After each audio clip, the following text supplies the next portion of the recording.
beneen méthode de lutte bi waa Yewwi Askan Wi initié mooy tëgg casserole yi bari na polémique nag am na ñu wax ne am na ñuy wax ne dafa am gaaf bu si nekk par rapport ak ay am na ñu wax xërëm am na ñu wax gaaf am na ñu wax cin bi diri cin bi bon diri cin c'est vrai que l'expression yow bi nga déggee concert bi en tant que waaw diri cin de da ngay dàq sa wujj rek yow ba jege si xalaat. waaw ci sens propre c'est ça voilà. am na sax ku ma ne pour ma bu 5 heures jotee. waaw takkusaan. waaw bu ma sangu. du sangu. mu bañ sangu. waaw voilà. Malheureusement affaire daf ma traumatisé parce que tamit. non nga bañ sangu pour conjurer. non waaw dañu ne doo sangu ba le lendemain. d'accord. donc man bon c'est vrai que affaire routine yeeg yooyu. Bon defe naa ne c'est pas la première fois ñu koy def Sénégal bon man nag dama def noonu avant je pense est-ce que c'est pas les bolcheviks les trotskistes les communistes là amoon na en 88 ma lay wax noonu. waaw xam nga ñoom la ligne HPAD. voilà donc c'est la gauche voilà donc c'est pas la première fois. mais c'est que bon bu njëkk ba xam nga tamit la gauche comme que dafa nekkoon dans li mu daan liggéey enfin. seen politique bokkul ay trac la woon. dañ ko daan donc c'était une manière aussi de parler. et de lancer des messages comme tëggkatu sabar yi ni ñu daan def avant rek daan lancer ay messages tel tëgg dafa correspondre ak ngénte tel machin ak loolu donc loolu la daal mais c'est pas la première fois bon ku nekk nag li nga am moom ngay duggee marché. comme que ñoom interdit nañ leen ñu marché nee nañ leen doo leen marché doonte itamit marché nañu. mais gis nañ ne bon vraiment ils ont eu des difficultés à le faire. ñu ne nañu tëgg ku ci nekk tëgg sa cin. bon am na ci yenn zone yoo xam ne y avait pas eu vraiment dégguma fa ay tëgg cin yu bare. mais je pense que peut-être que Dakar mu dafa la ëppoon ak région yi. mais ku nekk ak ni ngay fi moi je trouve que c'était beau ça me rappelait d'ailleurs quand je l'ai entendu ça me rappelait si début Covid bi. alors que j'étais à Paris. Tous les jours à 19h. J'étais à la fenêtre pour applaudir l'ensemble du corps médical. Voilà. Alors, Thiat, dëgg nga yow loo yoroon casserole wala. oui en fait wala baraade quoi. en fait man au-delà de tëgg bi jàngat bi ma ci def. non Thiat nag tëgg dañ la ne loo yore baraade nga yore wala. non heure tëgg bi dafa am ci fu ma lu ma fekkoon mais. Thiat day wir da attention mais 100% laa ci adhéré. parce que forme de lutte la boo xam ne elle n'est pas discriminatoire du tout parce que liir buy soog a judd tàccu lay gën a jàng. day njëkk a jàng dina ko mun def. màgget même bu amatul kàttan dina ko mun def. donc c'est très démocratique. mais li ma ci jàngat mooy. Macky est très impopulaire. Sénégalais yi bëgguñ ko benn. deuxième bi mooy. démocratie bu nekk à terre. il aime bien. démocratie bu nekk je pense qu'il aime bien c'est démocratie bu nekk à terre. démocratie bu nekk à terre. démocratie bu nekk à terre. non du ma tontu loolu c'est pas grave. je réponds pas à ces trucs là man. démocratie c'est pour rire. non c'est pas pour rire c'est très sérieux. chaque jour ils essaient de. non les gens de Benno Bokk Yaakaar ils ont essayé de faire ce climat là que mais c'est pas grave c'est pas méchant. Sénégal ku ne xam na ku ne bi Macky di ñëw di kéemaande suñu dimbal. boobu les gens ne disaient pas ça. Non Macky c'était Macky à l'époque quand il est venu quémander notre truc ñi toogoon ci xeer yi ak ñi yéegoon ci kaw xam nañ leen donc c'est pas grave et aujourd'hui on se rend compte qu'il y a que les transhumants qui parlent ñoom ñëpp ñu ngi toog rangé les militants de première heure génn donc je répète je me continuer ne pour dire que li ma si jàngat leneen mooy Macky est impopulaire et que démocratie à terre la mais beneen affaire bi mooy ban heure lañ def affaire bi 8 heures. 20 heures. C'est le moment où les gens sont censés cuisiner. S'il y a autant de cin disponibles, ça veut dire que Sénégal kenn lekk. Les gens ont faim. waaw. Mère Thierry mère Fondé mooy sauver Sénégalais yi ñëpp gobar jaase la ñuy def togg ñaari cin yàq ci pour suba ndekki nga naan café reer ku ne xamal noo def le panier de la ménagère dafa métti. ceeb lu muy jar. il manque plus que la ligne de tomate lu muy jar leneen c'est hallucinant. Et malheureusement ils vont pas retenir les leçons ils vont pas lire entre les lignes. Merci, ils vont essayer de riposter wala di wax di ko soofantal. entendez le peuple. C'est ça la merci professeur. J'aime bien la subtilité de son langage. Quelque part littéraire là, et quand il dit s'il y a autant de chin disponibles, ça c'est beau, ne serait-ce que du point de vue du texte en tant que tel. Ouais, mais xam nga forme d'expression la. En matière de politique, c'est vrai que mën nga am une lecture en rapport avec une culture. Boo ko lire en rapport avec une culture, instrument boobu dafa am nu mu lay renvoyer. Souvent boo déggee bruit chin sax mag ñi dañ la daan wax loolu bu ko bu mu fi daan day toj gàllaaj ci biir kër. dañ lay wax lire mën na ko crisloo. donc boo ko jëlee si côté culturel bi bon di nga nangu ñañ ñi am ci benn lecture ndax représentation ak symbolique bi ñu def ci lépp luy cin.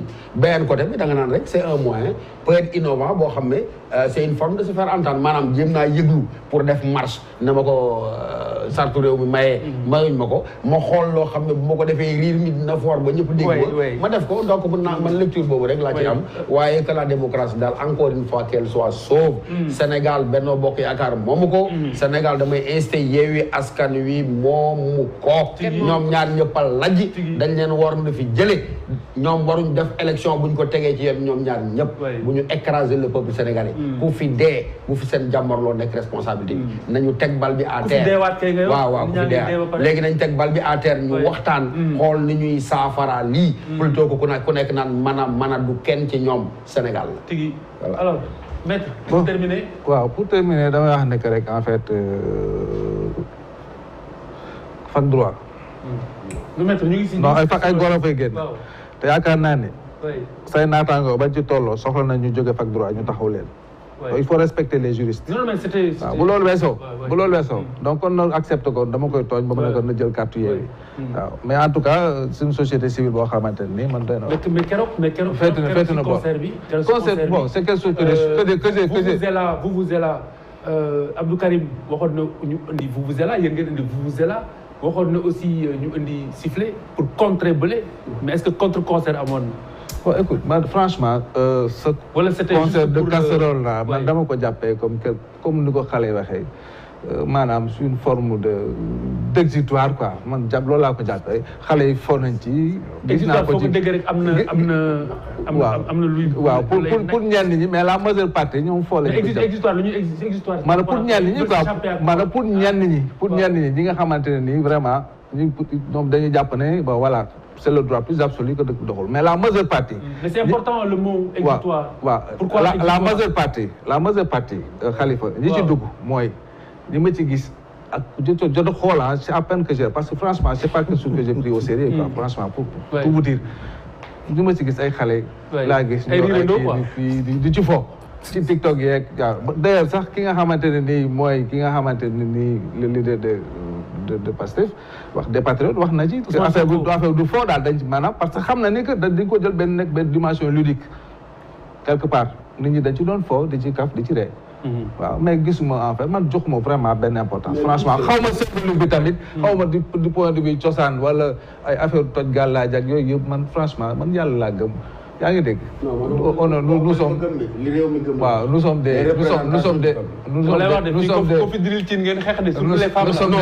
non bul jëriñ rombal góor yem ci te wàcce walaal ko. di leen cin sax yooyu yëpp c'est des considérations. franchement nekk loo xamante franchement c'est un phénomène que je suis de très loin. vraiment aw ma ci loo xamante ni. J'étais très distant par rapport à tout ça parce que tout ça ma culture xaw ma ko. Très bien. Voilà. Je comprends pourquoi Macky a échoué. Très bien. Macky a échoué. En plus du ma transhumant. da ngay dégg je suis pas un transhumant. Moi j'ai toujours été de la paix. C'est pas un débat entre vous. C'est un débat. Pour le Sénégal xam nga il a ce que je retiens c'est ce que le professeur wax sànq xëy na loolu moom mooy transparence si fin plateau bi mel ni ku koy dëggal je pense qu'il est important que acteurs yi ku nekk xam ne Sénégal moo yëkki ñëpp haine mooy transparente moom mooy transpirer parfois bu politiciens yi di wax par exemple da ngay dégg même di nga dégg politiciens opposants yoo xamante ne bu ñuy wax Macky Sall tu as l'impression que seeni boutique lay jógee et pareil aussi en fait Tchad il fait partie de la société civile. Non je parlais pas de Tchad mais je parlais pas de Tchad loolu je lui ai posé la question d'ailleurs pour mu gën ko clarifier parce que même yéen mën ngeen war a mën a dox votre rôle médiation, par rapport au conflit. Parce que quand le président américain est venu, vous avez quand même un rôle à jouer dans la... C'est important. Avec Macky, c'est impossible. Mais pourquoi dans les conflits politiques, hein? Mais Thiat, mënoo wax loolu? Non, moom dafa braqué wu benn. Waaw. Dafa braqué wu day mattu ba pare. Day mattu di caricaturé de. Non, c'est vrai, day mattu di tëkku. Photo yaa ngi. Mais en face, on parle de mortal combat aussi. Oui. Attends, oui, mais moi, je ne suis pas le cas d'en face. Je ne suis pas le cas d'en face. Non, je ne suis pas le cas d'en face. Mais justement, man dama bëgg ki ñu def ñëpp. Waaw. Moom moo am lu mu war a taxawee pour ñëpp mën a àddu. C'est que ku nekk ci kër gi di wax. Bokkut ak kaddu ki nga xam ne mooy jiite réew mi. lu foofu laay waxee dëgg la mais yéen aussi da ngeen am du caat bi moo koy jiite ci kër gi. kilifa gi moo koy woote. mais du ñu woo cousin bi pour mu ñëw jiite waxtaan bi. yow pare nga pour ànd ak opposition bi ngay faral jamono ji pour ngeen jàppale si loxo ñu dem. y a des gens qui sont très bien placés pour le faire man nekkuma ci loolu. man je suis là su nguur gi defee lu dul yoon ma xamal ko. su askan bi defee lu dul yoon ma xamal leen ko su opposition defee lu dul yoon ma xamal leen ko. moom laa fi te loolu du ma ci jóg. très bien maintenant. Après nag ku ma wax. merci Thiat merci beaucoup Thiat bu Y'en a marre.